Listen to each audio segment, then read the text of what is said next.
Good evening, everyone. I'm Ria and she's Jain. We are from AIMS. So today we're going to explore how AI has been used in healthcare, specifically through convolutional neural networks.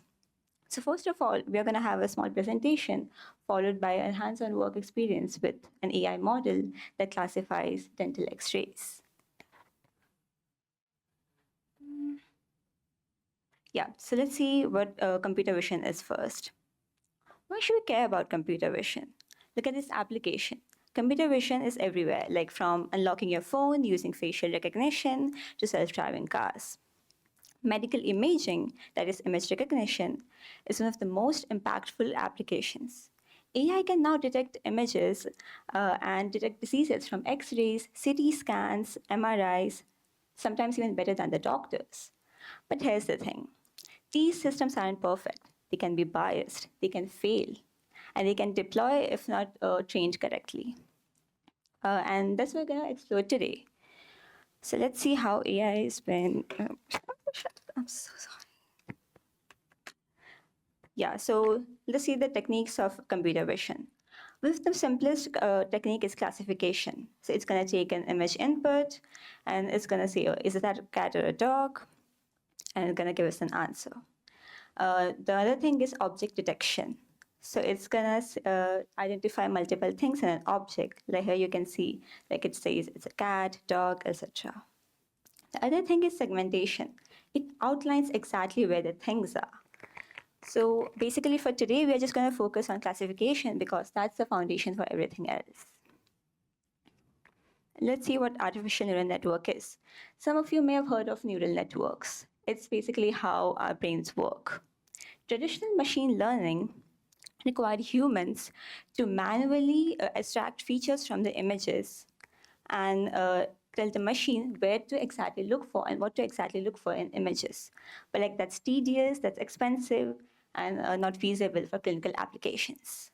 But deep learning changed everything. AI can now automatically learn what features matter, like edges, shapes, and textures, without needing anyone to tell where to look for. But there's a special type of neural network designed specifically for images. That's convolutional neural network. So it's gonna work for all the computer vision techniques that we talked currently about. That is like image recognition, object detection, classification, and it's gonna work automatically as it's a deep learning model. So it's gonna, this is the architect of CNN. First, it extracts features. So it takes a bunch of images as inputs, and then the convolutional layers scan the images looking for patterns. For simple ones like edges, and then it goes into more complex ones like shapes and all that. And then the fully connected layers make the decisions. Based on these features, there's a cat. Like based on the shape of its eyes, it identifies as a cat or a dog. And we're going to learn about that for tooth specifically today. So the way, how does AI really learns what features matters? So the way we are going to have is we are going to give a bunch of inputs that has high variability in data set in healthcare. And then it can work on lots of different types of data set in healthcare. And it's going to see, like, for example, if we give it as a input to say this is how brain is and this is where to segment, so we can look for like it's a brain tumor or not. And that's how it works for CNN as well. So the CNNs have evolved a lot to reduce error rates and improve learning efficiency. Started with LeNet in 1998, and then the AlexNet in 2012 revolutionized everything. After that, the architects kept getting deeper and smarter. The VGGNet, ResNet, DenseNet, each improving on the last.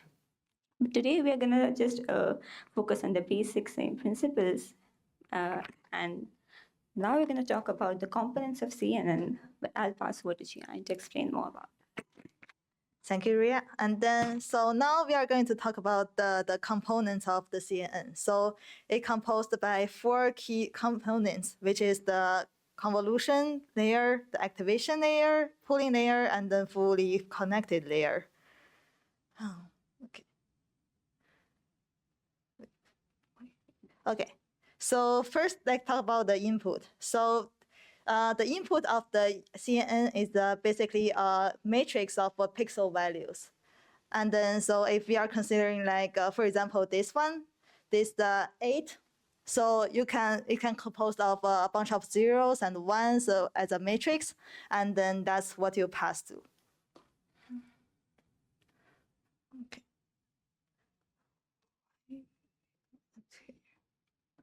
We are going to skip the convolution and the activation layers, but basically what those are is that it extracts those features from the image, and then it will pass to and the activation layer basically adds more like it just adds more like complexity into the matrix and make it like so that it not only just identify those linear ones, but also like identify those curves and some extra features. We're going to save these. Okay, pooling. So that's another important layer that we are going to mention. So what it does is that it is used in CNN to reduce the spatial dimensions. For example, the weight and height of the input features maps, while retaining its most important features. So for example, in the most used one of the pooling types would be the max, where is the has for each of the region is only gets the ones that the maximum one, and then put them into the newly created pooled feature map. So the story so far. So to summarize what the whole process is like so far, you first need to take the input image, which is represented by the matrix of pixel values, and then you go through the convolution step where you extract those features. And then you go to the pooling layers to reduce the dimension, spatial size of the image, so that they can to increase the efficiency of the whole model and make it faster. Now there's another layer called flattening. So flattening is the process of converting the two-dimensional, like the map, into one single column, a long column, so that it can be passed into the neural networks following. The reason why we do it is so that like later, so by using that one specific single column, so that and then it can pass into the thing. Okay, now the fully connected layer. So the fully connected layer, this is the layer that actually performs the classification of the image, given the flattened linear vector representing the image. What it produces is a list of possibilities that the image belongs to different classes predefined. So for example, if there is an image of a digit number, and then it trying to classify it and see what's the probability of this image, the digit belongs to 1, what is the probability that it belongs to 2 or 3 or 4, and etc. This is how a fully connected layer looks like. So you see that each circle represents each neuron, and then each neuron is connected with the other neurons in the second layer. That's why that's the name, the fully connected layer. And then you will need to provide the one single column that you got from the previous step, the flattened matrix, flattened process, and then pass it into there to get those possibilities. Okay. So now you have the overall architecture of the CNN. So you have an image, you pass it to the convolution layer, and then you pass it to the activation layer, and then you pass it to the pooling, and then the flattening, and finally the fully connected layer, and took out the final result.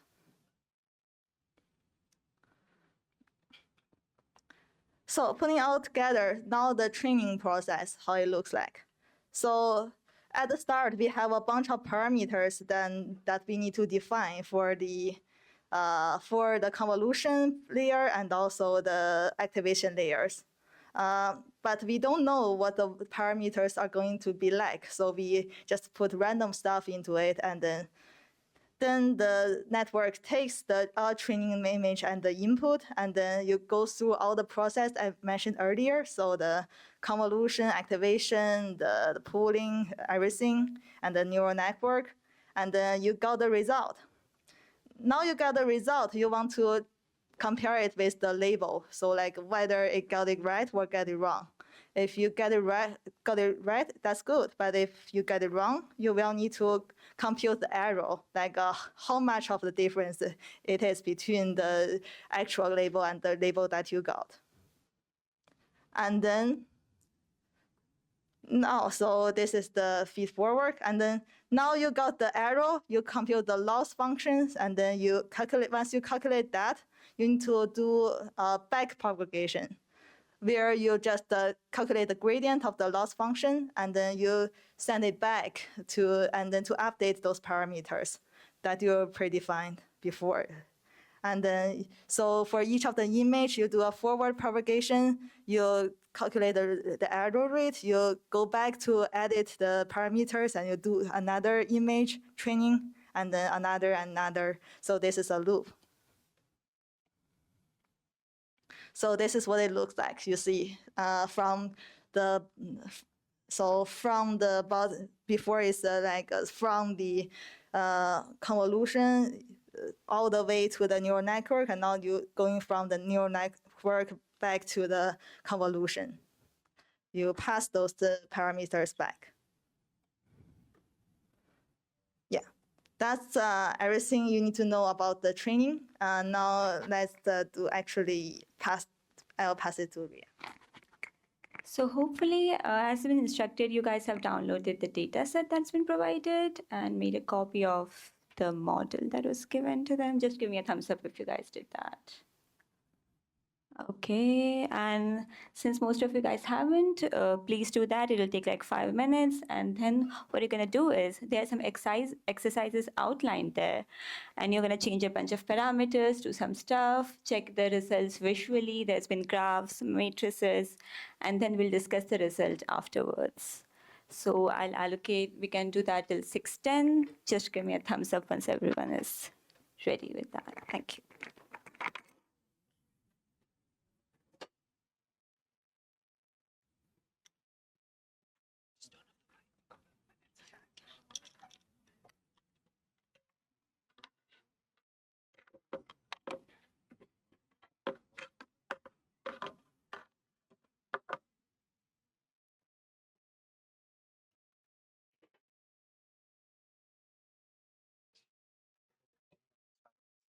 Just waiting for them to do it. Damn, man, that's what it was. I thought like I remember that. But like most of them didn't, we can't start that. If some of them didn't, we might. Can you demo it instead? Yeah, maybe we can wait for 2 minutes and then we just start. Yeah, we can see it. Yeah, I can just kind of start here. Okay, because the thing is, I'm pretty sure everyone has it downloaded, but then They don't want to. they can't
So this model is just going to classify the dental X-ray images.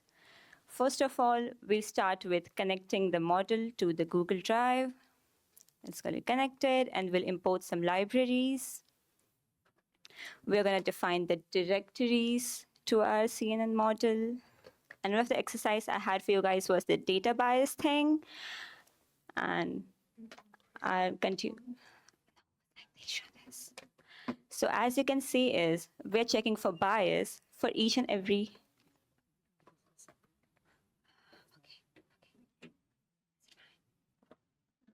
Yeah. So as we can see, for each and every category, it's almost the same number of images.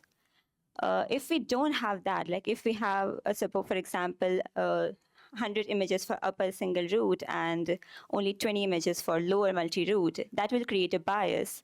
And the model will only work for upper single root, and it will show terrible results for the lower multi-root. So that's why one of the most important things to look for when you're training a model is the bias and including higher variability in your data set. And this is just finding the shape of the images. Might take some while for it to run because it has like around 300 images of the data set.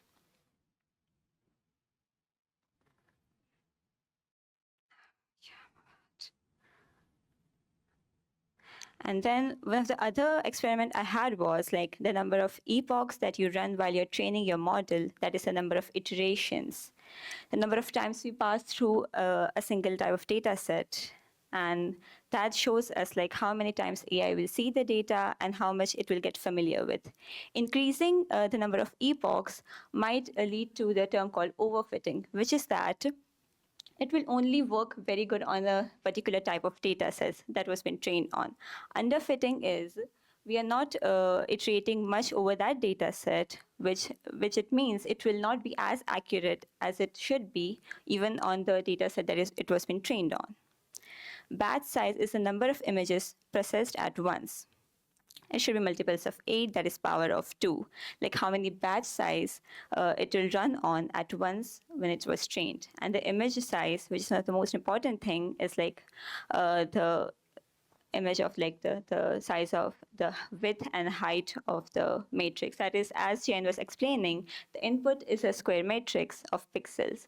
So like if we increase or decrease the pixels, that will affect the results shown by the model as well. And that will again lead to underfitting, overfitting, and the accuracy. So we're just going to define some parameters. One of the ideal ways to initialize the batch size is 32.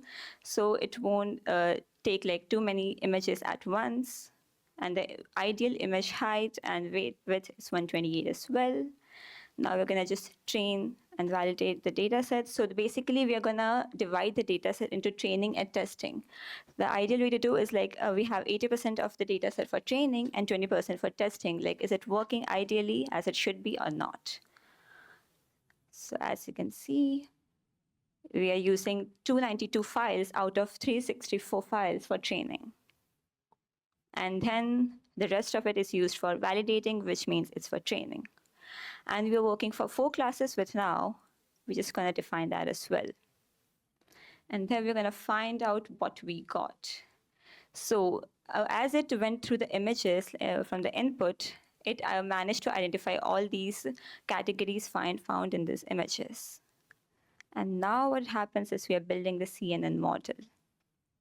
You guys can read the detailed brief explanations after you're done with the workshop. But I'm just going to show a small summary of it. So this is how they classified the images, like the output shapes, the parameters it had, and managed to segment a bit to use that. And this is how they are training the model for now. So here we are using 20 epochs. As you can see that with each epoch, the accuracy will increase and the loss will decrease. The reason is that it will get more familiar with the data set, and once like it knows where the brain is going to be, it can easily detect that in the next image as well. This is an example for this. It's a tooth. Might take some while to run for this as well.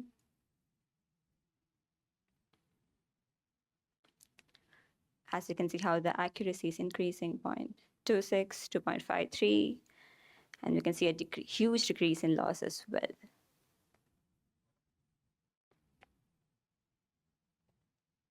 And the way the accuracy for the training is increasing, it's also increasing for the val accuracy, which means the accuracy on the testing data set as well.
As you can see, with the 20th epoch, we managed to get around 88% of accuracy and a loss of 0.27, which is a really good result. And then we are plotting the results. Here you can see how the training accuracy is getting increased, and the validation accuracy is increasing as well, and how the loss is getting decreased. One of the exercises I had was like also how once you change the parameters that I mentioned, you will see the decrease and increase in the graphs as well. And then now we're just saving the pre-trained model so we don't lose anything. And then just we're defining the test data set, making predictions to the test data set.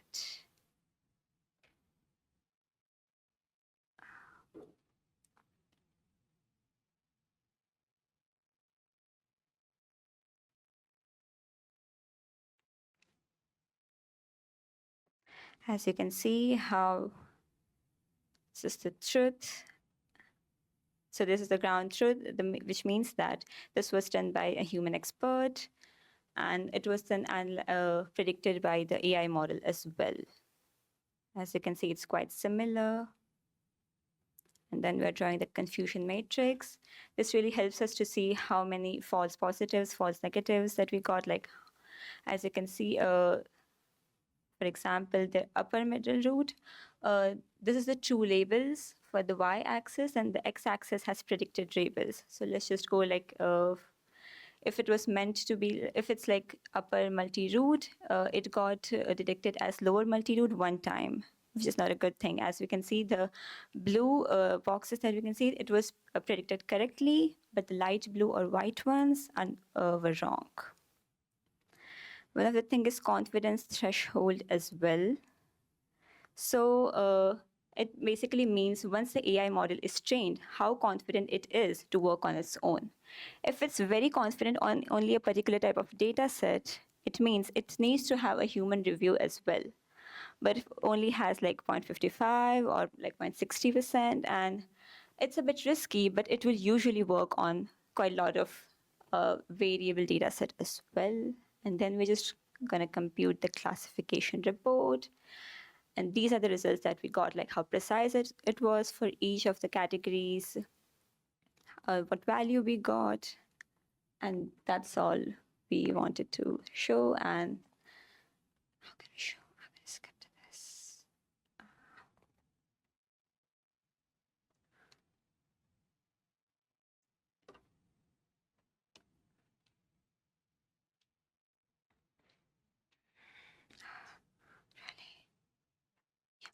So this model was pre-trained by Aida Mohammedabadi. Like, she's our VP Research and Education.